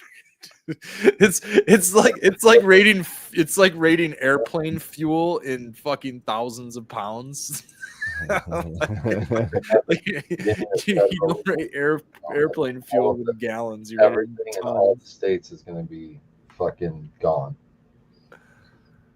Sorry, say that again, Spartan. But what do you think the trend is going to happen? Like right after federal legalization drops, I think everybody's inventory is going to be empty within fucking months. Because it will be sold, or because it will have vanished? It'll be sold to all the states. It's not legal now. Yeah, I mean, I could see that happening pretty quickly on the internet. UPS. This is medical. Sorry. USPS is going to be making a fortune. they need it. They're going to be getting it.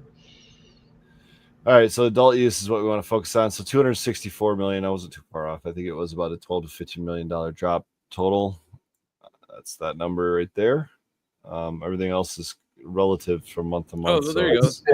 Are you figure out they did $264 million in sales? $264.6 million. I mean, it would round to 7 actually. So which is more than Ohio will do in a full year. Yeah, their first full year. There's anything to cry about here. I'm not.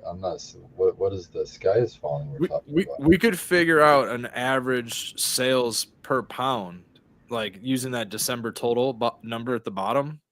We could figure out the high spy. I've done all this, dude. The high spy data is actually more accurate if you want to actually dig into this. So this is really like not great information, but I think for this large number type stuff, it works well. but the way they break this stuff down is so kind of confusing and irregular that it's hard to actually track the data. So here we go, $69.20. So I'm pretty sure that has gone down. I love I it. think a couple months ago it was at like $79. So the average retail price of flour has gone down, and the monthly total of total sales has gone down. Again, this is at retail level, I believe. So this is some of the stuff I'm talking about with like inventory. The flour at the retails, processors, growers, like this stuff kind of is starting to creep up. And fresh frozen at growers still remains over 1 million pounds of fresh frozen. That's just at growers. That's at the growers. Processors, yeah, have another 750,000 pounds.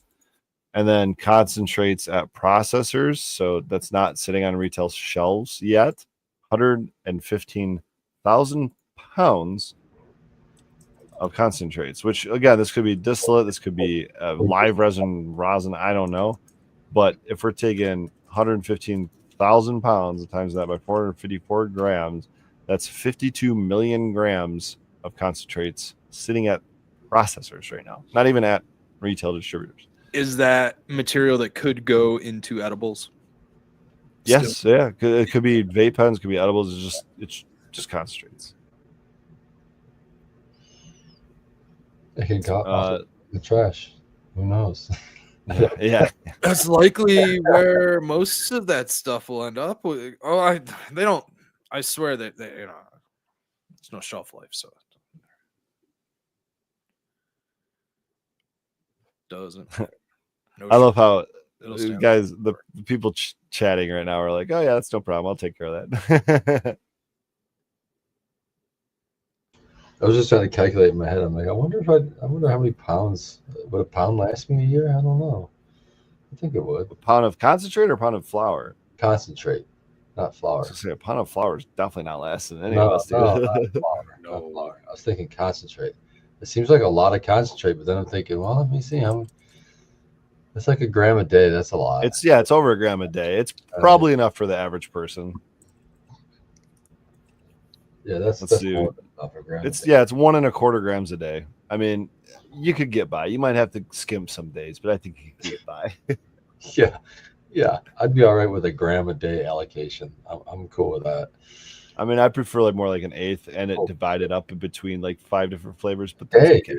A day, you get a different flavor every day. You just fucking. I like options. No, I want more than one flavor every day, dude. I need options. Have some self control, dude. I've probably smoked I started growing this. I have no self control. I've probably smoked the better part of a quarter a day. I've smoked 4 or 5 cones. I mean, that's 5-6 grams, 7 grams. Call it 7 Yeah, grams. but we're not talking about flour. We're talking about concentrate. I'm talking about flour though. Yeah, a pound of flour is a whole different. Ounce a week. That's like 2 ounces. A pound of I don't know. concentrate, dude. If Becca and I are smoking, it's like 2 ounces. It's like 2 ounces a week. It's like what, a half pound a month, something like that. That's a pound every couple months. Hey guys, listen. 6 If you pounds take a year. if you take a pound of flour and you get and this is dry flour, I guess, but you get a 3.5% return on it. That's almost 16 grams. So if it takes you how long to smoke that pound of flour? A quarter ounce a day. It's 4 times 28. It was like Two 2 math live, so It was like 112 2 days. 2 months. 2 months to a pound, something like that. That's more than a quarter ounce a day, buddy. Should be about 4 pounds a year if we're doing a quarter ounce a day. But what my question is, 4 pounds a year yields us less than 64 grams of extract. So, like, I think if you're consuming flour, you're consuming less. Does that make sense? You know what I mean? Yeah, it's less. Milligram for milligram You of look at both THC. situations, and you're saying how many trichomes are you vaporizing between Exactly. the flour and the concentrate? Way more on the concentrate side. Yeah. I think that's the way you have to look at it, because that's the way it is. But if you're also smoking a gram a day of, that's 301 grams more than the flower smoker of concentrate every year. I would love to see a study, and I don't know how they could even do it, but to see if they could somehow get maybe spent. They had to find a way to remove all those trichomes or whatever. And I don't know how you do it. Like maybe It's the AI tracking that Superior showed us, where they're taking the macro photography and then using AI algorithms to like count each one and size them and stuff. So they're on their way to that, but yeah, they didn't do that, and then take that plant material and analyze that, the benefits of smoking just that plant material, because there's got to be another medicinal compound or something within the plant material itself. Because I can smoke concentrates exclusively for say 2 weeks straight, and then if I hit flower, it's going to hit me harder than the concentrate. I agree. So there's something there's something there, man. I don't know what it is, but it's definitely a thing. Yeah, I agree. But it reminds me also, though, similarly of smoking the same strain for 2 weeks and then smoking a different one. Yeah, but I usually have options, not only with concentrate, but with and yeah, I could be mixing it up on the concentrate game, but when I go back to flower, it just hits me different. It does, and it, people don't expect us or others to say that like flower hits you harder than dabs. You know what I mean? Because when people are just flower smokers, they take their first dab, they're like, "What the f is this?" But if you hits you different, if you're it's just different. It's like that's why it reminds me of like a tolerance break or something. It's just a weird. Well, a lot of things, I think, but because we were talking about the flower and the full plant and what is in fact left behind after it's been processed. You got your pistillate hairs. You got probably all of the plant material that you can think of is left behind. But I think is there anything like what else is in the plant material that we don't know about? It also depends on the extraction method, though. I mean, you might be collecting different things when you're using heat and pressure than you are when you're using we'll put it this way: you're going to be collecting different things when you're using a chemical extraction versus a mechanical extraction versus no extraction, where you're just consuming the whole thing, right? The reason I got away from consuming the whole thing is because I believe a lot of that is contaminant, and I was trying to get rid of that. Yeah, no, you're still going through a filter. The idea is to filter out the plant material, and what I'm saying is what's medicinal about that plant material. That's right. Like combusting the plant material. Like maybe all of the medicine is not just in the trichome resin gland, right? Because when you get down to it, we do know that the terpenes and the cannabinoids are in the resin gland, but where are the sulfur compounds? Are those in the trichome? Are they in? There's also like 3 to 5 different types of trichomes on a plant, right? You got like a couple different types of bulbous style trichomes. You have the stylolithic hair style trichome. That's why sticking to a certain 92U or something like that might not be a good idea. You're not. Or are the trichome heads so big that they're just not getting like? Are they like 200 micron in general? Like, are they huge? Well, you'll talk to really heady hash guys, and the trichome stalks are even contaminant. Well, that's what I'm saying. Like I'm not deciding between those, but I'm definitely collecting them. Anything on the pistols, I'm definitely collecting. But like, yeah, at a certain point, you're refining it. I think maybe too much. You know what I mean? I don't know. Well, yeah, man. Yeah. Or just you're only you know what? It's not refining it. That's not a good way of putting it, because I feel like what I'm doing is refining it, because I'm soaking it with a chemical mixture and taking out what I want based on temperatures and hydrocarbons and things like that, and just chemical reactions. I think whereas this mechanical process is really being selective about how you are refining it and selecting certain parts of the plant you want out. And I don't think that's necessarily wrong, but I think you're getting down to this more minuscule portion of the plant. And if we're talking about like maybe more of it is medicinal and burning the whole or combusting the whole plant or the whole flower, I guess, then we're like light years away from that, Yeah, it makes me, because like other plants that you can burn mullein. That's a classic example from herbalism. that plant that grows on the side of the road that a lot of people might see gets really tall. But those leaves, you can grind that up just like you would your weed, and it helps with your lungs. And why that works, I don't know. Maybe there's trichomes on that or something. But I think there's something to like burning herbs as well. And There are very soft trichomes. That's why it's nature's toilet paper. It's so felty and gentle on your behind because of those nice gentle trichomes. They're these stitholithic fur, not hair. Stitholithic furry trichomes. Yes. It's like Reuben's ears. Very furry, very soft, very felty. Get yourself a mullein, get it in your backyard, let it grow tall. it's a biennial plant. So the first year it won't get super tall. And then the second year it gets big and flowers. And wipe your behind and smoke the flowers for an all natural effect. I like this new microphone. Did that work? Was that good? Yeah, I like it too. You're in my brain. actually, it's a 4-year-old microphone. It's not a new microphone. It's a reintroduced microphone. And Found look, I can just walk away and still hear you. uncluttered microphone. Knock the dust off of it. He's flexing his unwired, or otherwise known as Oh, those I have become unwired. he's unplugged, really unplugged. Never know what you're gonna get. Now you can do dabs from across the room. You can have a whole line of pieces set up. Just hit one right after another.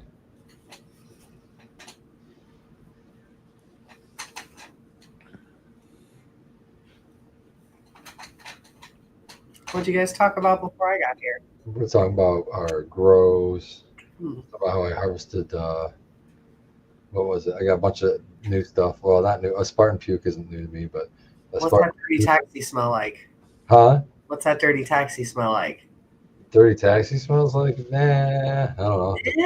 Really? Dirty. I don't know. I haven't really cared too much to even look at them, honestly, because it's not nice. I'm really excited about that one, actually. Everybody's excited about it. If the one's Chemi, that's the one I'm gonna like. I'll tell you that. Me too. But they're like not ready yet. They're like 2 weeks out, I think. If I had to just eyeball them and call it.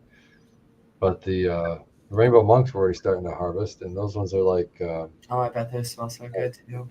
they're just so weird. Some of them, and some of them smell really good. So it's got like the fruity kind of smells on some of them. One smells like a diaper, but not a dirty diaper, like a fucking brand new out of that plasticky, medicine-y kind of smell. Oh, okay. What the fuck is going on with this one? So that was a weird one. All right. But then there's a bunch of other. They're all pretty much fruity based, though. I think. See, that's what I thought. See, They would probably, gassy too. yeah. So we kept a lot of that as flower though, so that we can try to pick them out which ones we like. But I'm excited for the Donnie burger because it's starting to smell real Donnie like. So and it's just ridiculous. Like it's stupid ridiculous. How, It is. like It's what it's gonna yield so good because it's in that first section that has the under canopy lighting too. Oh, nice. And this plant, I should get a video of it. The stalk, it goes up from the ground. It goes up for maybe this much, and then its first branches split out. But there's like 8 of them. Wow. It's like Medusa or something. I saw it when it was really young, so it was early on in the grow, so I haven't seen it recently. Oh, is she? You'd love to see her now. I'm just glad you guys were able to keep it. That's a good. Well, that one's from seed. So popped it back, and all of them were fucking real except for that one. Hmm. So, but it's starting to smell really good, just like Donnie. So we're okay with that. I made the pheno hunt easy on that one. I think we have like 5 or 6 dirty taxi. I can't remember. I've had that in rosin, and that's why I'm so excited about it, because when the rosin that I had was really so great, just so chemi. Nice. Okay. Yeah, it was so good.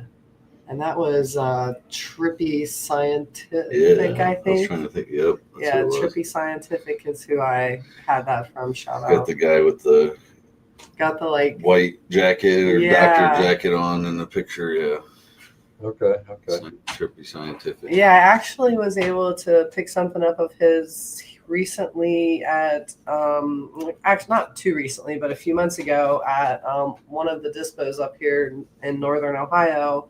He had some cap junkie that he did and did a nice job with it. It was really tasty.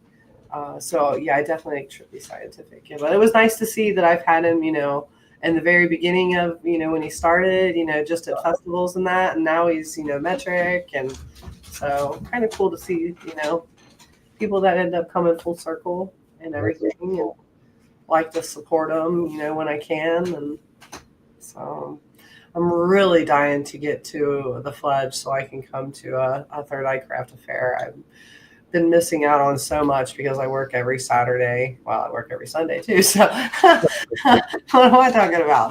Maybe can you get this Saturday off? I don't think I Let's can. just It's call in sick. I Let's call can't in. just Come call in. It doesn't on. work Come like on. that. Shoot, after this Saturday, I ended up staying late. They were busy. So I stayed a little later, not that late, but maybe about an hour, 15 minutes. Well, then I had been home for like 30 minutes and was getting ready to go eat dinner. And they called me back and they're like, "Can you come back and help us?" And I was like, "Of course." So I turned around and went back to work for So they owe you couple a day hours. off. Stuff like that. When it's a business that works on weekends, it's hard to do that, Yeah, that's their moneymaker days. Yeah. So, but yeah, I'm excited about our GMO and GG4 and Motor Breath tent that we've got going. I'm itching for that one. That's in flower now, or it's about Yeah. to get. No, it's already in flower, but about 14, 16 days now? Yeah, it was Ish, I a think. little over a week. Yeah. something Yeah, I like was that. going to say the last time we talked to him and I talked about it, it was like 10 days in, and I obviously worked a whole week and just came back up this way. So, Nice. How late does the Third Eye Craft Fair stay open, Red? Or do you usually guys till still like there? 5 or 6. Oh, is it? Yeah, 5 or 6 usually. Yeah. Yeah, not long enough for me to be Yeah. able to get off work and travel up there to it because it takes us a couple hours to get up there. Mm-hmm. But I don't know. Maybe I was telling I'm- Nuttree earlier, if you guys need carbon filters for that tent, you're going to need carbon filters for that tent. That sounds like such a stinky grow. Oh my gosh! all those Oh, springs in there. I am so excited about it. But then the other thing is, why? I mean, we're legal now, and I'm within my plant. Right. count. So we're within our plant count. The old in my plant Oh, count. Trust me, we are within our plant count. But I'm not gonna put a damper on that. I want to smell it. Mhm. I I want know. to take a bath in all that smell. Yeah. Goodness sakes, I cannot. Well, wait. we could make that happen. We could just wash some hash in a bathtub, and I am not your attorney or advisor by any means, but as long as it's not like 32 weeks on the vine, been sitting there late flower, I believe there's not enough THC on those plants to be considered anything other than hemp, which is an agricultural product in the United States of America.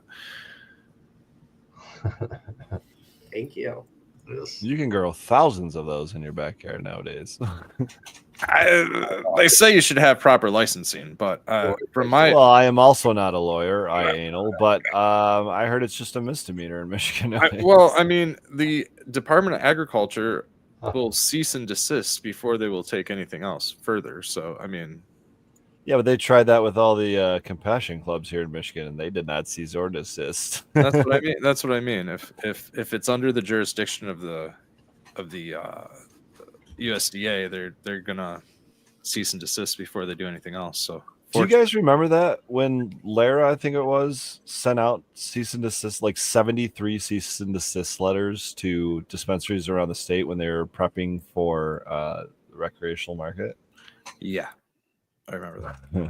That was some wild times, kind of scary times. Yeah. Government's always trying to flex their muscle. Mm-hmm. Yeah. Oh, wow. Okay. That's what it was. I'm reading this now from April 25th, 2018. I'll just share it. Let's share the graphic. Over 200 Michigan medical marijuana dispensaries forced to close. I assume this has something to do with the cease and desist. Yeah, closed 40 more with 100, shut 100 more since then, or promised to shut 100 more. Yeah, it's Lara. Licensing and Regulatory Affairs sent out hundreds of cease and desist letters to unlicensed medical marijuana operations. Over 200. Well, they all just, to be fair, they all just sprung up and started selling. Not to be, I mean, they took advantage of the situation. Not took advantage, but they provided a fucking spot for people to sell their cannabis. And the state didn't want to do anything about it until they actually had a system in place. And when they got the system in place, they had to shut down what was operating. And I don't think anybody went to jail for it. So I think if that's the way you're going to launch a fucking, whatever you want to call that, a commercial side of things, I guess I've heard way worse ways. If true, if no one went to jail for it, and especially if no one even got fined or cited. I didn't hear of it, but I didn't. No, I know. I'm just saying, if that's true, though, think about this. If it's true that no one was even, went to jail or fined or cited or something for that, let's assume it is. The people that never shut down really won. You know what I mean? Because they still exist. There's plenty of them that still are operating. There's also been some stories recently. Yes, but at the same time, if I were to practice civil disobedience and I happen to be unlucky enough to get caught or they decide to make an targeted, example, I'm not going to cry that, I didn't know that was going to happen to me and I shouldn't. I might say, I think this law or whatever it was I was being disobedient about is ridiculous, and that's why I'm standing up against it. I'm not going to say, well, I didn't think I was going to get in trouble, Yeah, you kind of know. And if I got a letter, if the government's going to just send me a letter and say, hey, yeah, knock it off, I'm just going to knock it off. I'm just going to knock it off. I don't want that smoke. Yeah, exactly. I don't need that kind of smoke. Yeah, that's interesting. Wouldn't a search warrant be needed? Yeah, probably. I mean, seems like we have that constitutional protection. I think like it. I feel like that comes next after the cease and desist. Well, it comes with the government, though. Is why play with them, because they're just going to knock it up to the feds. I don't think it's so much a search warrant. I think it's like they'll come and they'll take your shit warrant. You know what I mean? Like they'll come and they'll take what you're trying to sell. Yeah, they'll take everything. Yeah, but they just announced. Oh, I should pull this up in New York. All of those raids that they did on all those unlicensed dispensaries was deemed unconstitutional. So I don't know how that's going to work with people getting money back or anything. Costly. Oh my god. Yeah. And guess who pays that? The taxpayer. So you can't even be happy about it. Who paid for it in the first place? The taxpayers. All those hundreds of cops running around. I mean, think about how many hours were put into that. Like, yeah. See if I can find this article real quick. They're going to keep putting taxes on that to pay for their bullshit. Well, I'm finding articles from 6 months ago saying marijuana dispensary crackdown is finally working, but I swear I just saw something that said it was declared illegal or unconstitutional, maybe. Okay. Well, this says hemp businesses.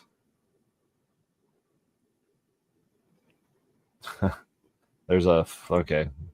Let's just pull this one up. This is from Forbes 4 days ago, so I'm hoping this is. No, I didn't disable my ad blocker. Go away.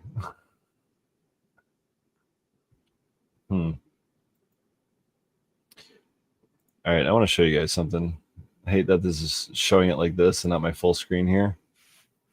But there's a way to, when these things pop up, and it just covers your whole screen, you go in and you just, through Chrome at least, you just delete it. Excuse me.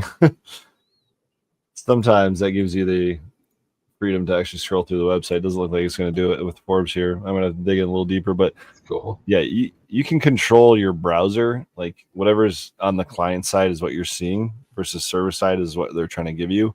And like whenever they serve up like an ad blocker thing and like it disallows you from scrolling through the page, you can just disable that portion of what they're serving you up and just keep scrolling. Just right click.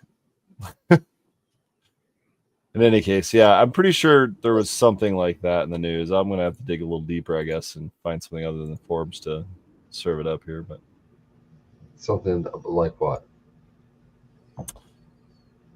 ChelseaNewsNewYork.com. I don't know.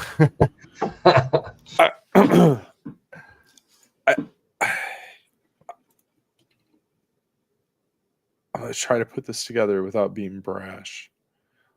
I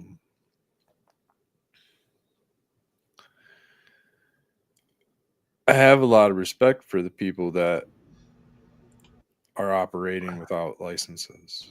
Especially in a fixed location in a fucking building like that where they can send an undercover cop and bust you and they come back the next day and do it again. Yeah. That's the ballsy part for me. It's like that's more scary for me. I don't think I could do that. And kudos for that. Definitely on the balls on the Johnson size there and the use of it. But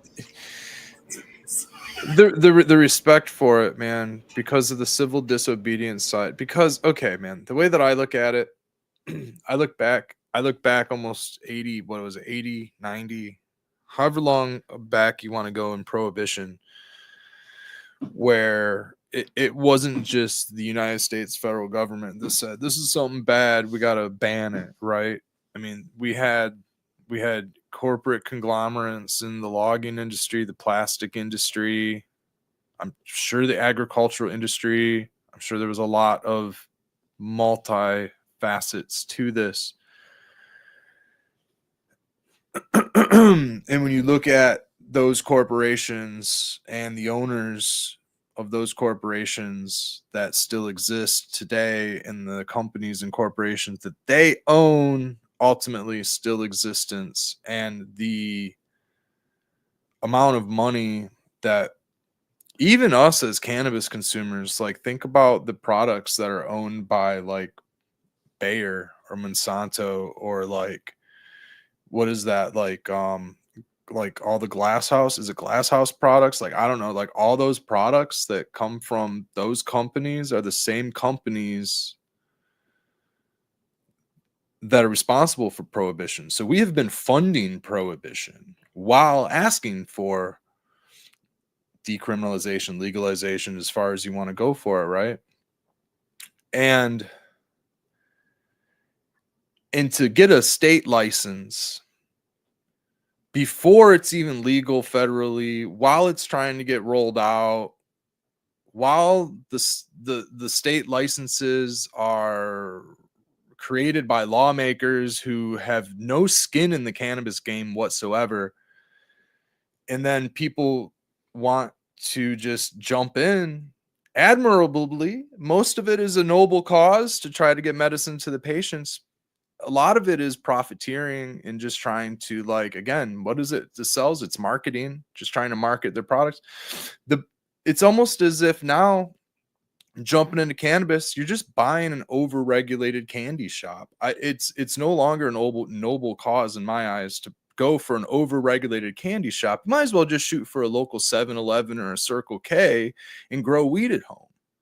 Like, I give way more respect to the people who are just owning a fucking gas station and growing weed at home than just owning a dispensary nowadays, because it's you're feeding into the same policy that has kept the head of cannabis underwater for decades. It's not going any, like thankfully people aren't in prison anymore, and I would much rather there just be legalization and people not be in prison, and let's just say fuck the laws and just grow weed. You know what I mean? They become arbitrary anyway when you tell me that it has to be a THC percentage on the package with no shelf life, and that's going to turn to CBN over time anyways. And I mean, it is what it is, but until, like, we're all shouting like decriminalize, legalization is going to destroy cannabis, but hold up, it's Girl Scout cookie season, so let's make sure that we eat some Girl Scout cookies. Like, those two things don't go together, because you're supporting corporations and companies that have been holding down cannabis, you know what I mean, for eons. It's like, until we can actually put the whole thing together, just grow weed and be happy. You know what I mean? Like, there's no sense in getting upset or trying to, like, fight the man in this sense when you're just going to go to McDonald's or buy Mountain Dew anyways, right? So, but we have over the last 40, 50, 60 years overgrown the government, and that's been such a fucking thing for at least 30 years that I've been, halfway paying attention, at least to some extent. That has been the motto. It's a slow evolution. Slow burn, bro. Slow burn. But what I still that's because there's a handful that are like, doing what, they're not supporting the corruption, right? They're not supporting the oligarch that is at hand, that is basically the corporations that control the laws, the legislatures. And instead, what I do see is I see a lot of dogma, right, surrounding, like, for example, organic cannabis. Like, I see so many people that just organic cannabis should only be organic. And I agree 100% wholly organic cannabis. I love that idea. But you can't have dogma and say that only cannabis should be organic without saying that all of our food supply should also be organic. You know what I mean? Like, all of our food supply should be organic. We can't say organic cannabis only, but also organic anymore, man. Like, I don't want to fight about who's organic enough, because you don't do what they do, and it's like that's what I mean. Like, it gets so dogmatic to the point where I guarantee that those people that are so dogmatic about it's not organic enough, I guarantee that they have Mountain Dew in the refrigerator. So yeah, I guarantee bro, I grow with light and water, but because my light is artificial, some people will tell me my shit's not organic. You know what I mean? Like, 100%. And that person telling you that probably stopped at McDonald's before. They were probably at the McDonald's drive-thru when they were telling you that on their fucking phone. Give me the Big Mac. So until we all, like, can cut it out, you know what I mean? Just grow some weed. You just grow the weed, and like, because I'll tell you, I haven't stopped at McDonald's in fucking 3 years. You know what I mean? Fuck that shit, dude. I haven't smoked a pack of cigarettes in almost a decade. You know why? Not because cigarettes are bad. I'll grow tobacco and smoke my own. Because RJ Reynolds is one of the fucking, I shouldn't even say these companies' names, but they're the top. They're like, dude, talk about cannabis prohibition. You know who at the top of the list of cannabis prohibition is? The fucking cigarette conglomerates, or whoever owns them. You know what I mean? And whoever owns them and whoever owns them. So I stopped smoking cigarettes almost a decade ago because I was like, wait a minute. I want cannabis to be decrim or legal, but yet I'm empowering the corporations that are fucking paying for it to be illegal. What the fuck am I even thinking about? You know what I mean? I like this comment. Yeah, exactly. Get a kitchen. Oh, it's so good. Holy shit. That's what I think. Every time, man, I see the argument going and they go into the solvent list and this and that. It's like, dude, yeah, let me see your refrigerator. Exactly. Yeah, there you go. J5, no fungus gnats. Are you even organic, bro? Anyway, that's my end of my red rant. Yeah, I just want to see everybody growing weed, and enough of like I want to be. I've been saying it for a long time, Red. It needs to be regulated to the point it's somewhere between tomatoes and caffeine, and that everyone can grow it in a greenhouse in their backyard and not have to worry about it getting robbed from some stranger. Like, once we get to that point, I think we'll be okay. If that means it's 5 cents a fucking gram, so be it. But everyone will have that capability of growing some fucking fire dank ass weed in their backyard and not have to worry about it. We've never experienced that in our lives, anyone on this panel. So until we can, we still got some time to move. Hey, why don't we shout out what's going on this weekend, Red, and anybody else that's got stuff going on, and we'll close out the show. If I'm not in the hospital helping Becca deliver a baby, I'll be at the Third Eye Craft Affair on Saturday, January 15th. Hope to see you all there. And Hell yeah. Assuming that we're not in the hospital by then, we'll be going in a week from tomorrow to deliver this baby. So Anxiously awaiting. So come see Red on Saturday, January 25th at the Third Eye Craft Affair in Lansing, Michigan, because that'll be the last time you know him as you know him. He will be a completely different person after that. Exactly. That was the last time you ever see any color in the complexion of my face. Or any eyes that are truly open. Before we go, Red, I gotta know, will you be able to then don the mantle of Daddy Red? And then is he gonna? I think so. Yeah. I have to go Daddy Red will be Granddaddy Red. Yeah, That's right. That's right. Granddaddy Red. Not to I be love confused with Granddaddy Purple. Cheers, everybody. Hope everybody has a great week. Cheers, everybody. Cheers, y'all. We'll see you next time.